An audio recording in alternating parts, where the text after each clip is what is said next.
Salut et bienvenue dans une nouvelle vidéo. Aujourd'hui, je vais te parler de la cadence de prise de vue. La cadence la plus connue, c'est le 24 images par seconde, c'est celle qu'on retrouve au cinéma. Pourquoi elle est connue? C'est historique.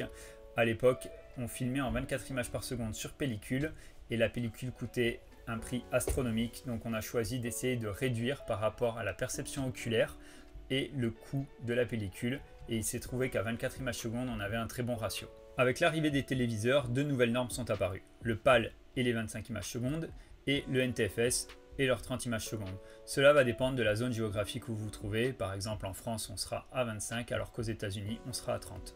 Aujourd'hui, la plupart de nos téléviseurs sont capables de transcoder automatiquement le PAL ou le NTFS. Avec les nouvelles technologies, on a vu aussi apparaître le slow motion, ce qu'on appelle le ralenti. Le ralenti, en fait, on va augmenter la cadence d'image pour pouvoir la diviser en post-production. Par exemple, on va filmer à 50, 100, 200 images secondes, voire bien plus avec des caméras spécialisées pour le slow motion.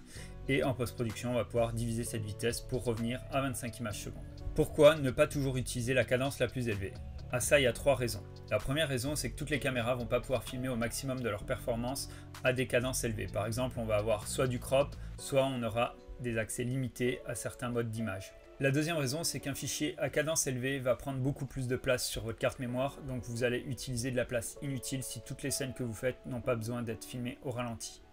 Et la troisième raison, il vous faudra donc des cartes très performantes avec des vitesses d'écriture assez élevées et aussi tout ce qui va être post-traitement, donc un ordinateur performant qui va être capable de traiter tout ce signal. Un exemple, j'ai un tournage en 25 images secondes et pendant le tournage, je dois filmer le ralenti d'une voiture. Donc on va dire que tout mon tournage se passe à 25 images secondes et arrivé au milieu de tournage, le scénariste me dit je veux un ralenti pendant que les roues sont en train d'arriver.